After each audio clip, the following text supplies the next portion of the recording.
Absolute resonance के इस episode की शुरुआत में लीलो जो होता है ये कहता है कि क्या आपको मेरे ब्लड एसेंस की इसलिए जरूरत है क्योंकि मैं उस सो कॉल्ड किंग ली की लीने से हूँ। तो डीन जो होते हैं मुस्कुराते हुए कहते हैं कि हाँ वास्तव में तुम काफी समझदार हो, लेकिन तुमको इस बारे में बिल्कुल भी चिंता करने की जरूरत नहीं है कि मैं तुम्हें किसी भी प्रकार का नुकसान पहुँचाऊंगा, क्योंकि वैसे भी एक किंग स्टेज के एक्सपर्ट के रूप में मेरी कोई भी इच्छा नहीं है कि मैं किसी भी तुम जैसे यंगस्टर के पीछे पड़ूं, क्योंकि वैसे भी ये सब कुछ तुम्हारे बैकग्राउंड की वजह से ही है। और रही बात कारण की, तो मैं उसे अभी तो तुम्हें नहीं बता सकता हूँ। ज्यादा से ज्यादा मैं तुमको बस यही बता सकता हूँ कि आधे साल में जिया किंगडम जो है वो एक काफी बड़े बदलाव से होके गुजरने वाला है, जिसकी वजह से यहाँ तक कि होली स्टार कॉलेज भी इसके असर से नहीं बच पाएगा। इसलिए मैंने अभी से ही तैयारियां करना शुरू कर दिया है। और इस बात को सुन के लीलो भी जो होता है चौंक जाता है और सोचता है कि ये जो टाइमिंग ये एकदम लोलैंड हाउस में जो भूचाल सा आने वाला है उससे मेल खाता है। तो क्या ऐसा हो सकता है ये दोनों ही चीजें रिलेटेड हो? तो लीलो जो होता है ये कहता है कि आप जैसा किंग स्टेज का जो एक्सपर्ट है तो आपके पास तो काफी ग्रेट पावर्स हैं, तो आखिर वो किस तरीके के बदलाव होंगे जिन्हें यहाँ तक कि आप भी कंट्रोल नहीं कर सकते हैं। और हमारे पीछे तो एकेडमिक फेडरेशन का सपोर्ट है ना।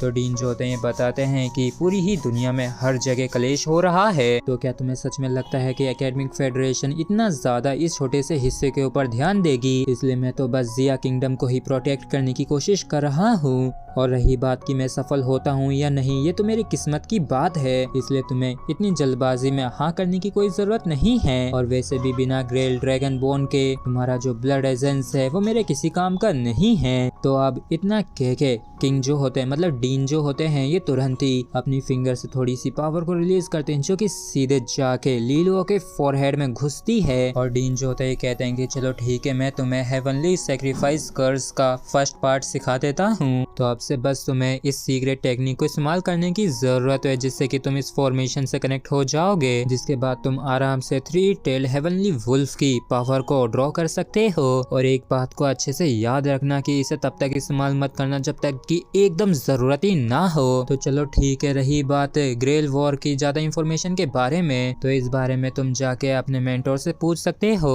क्योंकि मैं यहाँ पे और ज्यादा समय के लिए नहीं रुक सकता हूँ, इसलिए बाय। और जैसे लीलो देखता है कि डीन यहाँ से जाने वाले हैं तो ये तुरंत ही कहता है कि सर रुक जाइए, और अपनी बत्ती सी दिखाते हुए ये कहता है कि सर, ऐसा कहा जाता है कि राजा जो है अपने सोल्जर्स को भूखा नहीं छोड़ के जाता है, और इसके अलावा मेरा जो एक्शन रहा है डार्क केवरन के अंदर उसको भी एक काफी बड़ा कंट्रीब्यूशन माना जा सकता है। तो इस पर डीन जो होते हैं ये कहते हैं कि तुमने तो ये कहा था ना कि जो मेन क्रेडिट है वो सील को जाता है जो कि मैंने तुम्हें दी थी। तो इस पर लीलो जो होता है मुंह बढ़ाते हुए कहता है कि जितना मैंने बोला था उतना भी सिंपल नहीं था, और ऐसा तो नहीं है कि मैंने बस वहाँ से सील हटाई और यहाँ पे इसको सील कर दिया, बल्कि असल में तो मुझे कितना ज्यादा पापड़ बेलना पड़ा था, और ये चीज आप भी अच्छे से जानते हैं। तो डीन जो होते हैं ये कहते हैं कि तो बताओ आखिर तुम क्या चाहते हो? तो लीलो जो होता है अपना हाथ आगे बढ़ाते हुए कहता है कि मैंने कॉलेज के लिए अपने खून को बहाया है, इसलिए इसके बदले में मुझे बस 1 लाख पॉइंट्स दे दीजिए। और इतने बड़े अमाउंट का सुन के डीन के भी होश उड़ जाते हैं और ये भी थोड़े हिचकिचाते हुए कहते हैं कि आखिर ये सारा पर्चा मेरे पे ही क्यों फाड़ रहे हो,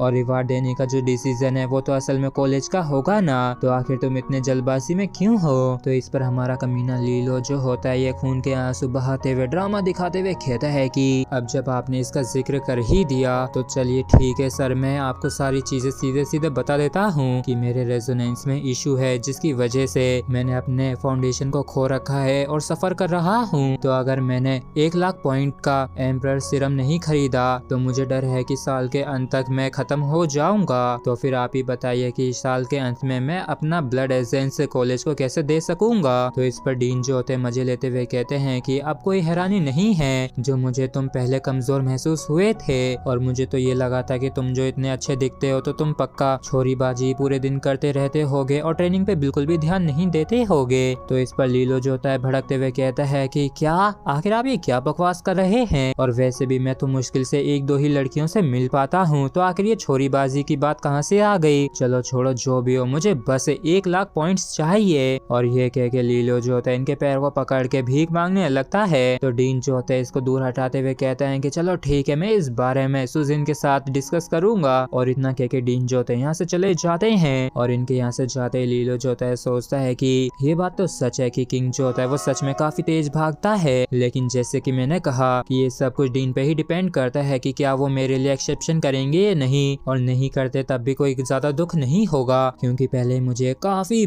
बड़ा अनएक्सपेक्टेड रिवॉर्ड मिल चुका है और वो 3 टेल्ड हेवनली वुल्फ की पावर है। और ऐसा लग रहा है जैसे कि अंधकार यहाँ पे बढ़ता जा रहा है और जितना मैंने इमेजिन किया था उससे ज्यादा सिया किंगडम की सिचुएशन कॉम्प्लिकेटेड है। और इसी के साथ फ्रेंड्स हमारा एपिसोड यहीं पे खत्म होता है। अगर आप लोगों को वीडियो अच्छा लगा हो तो प्लीज चैनल को सब्सक्राइब और वीडियो को लाइक करना बिल्कुल भी ना भूलें। Thank you.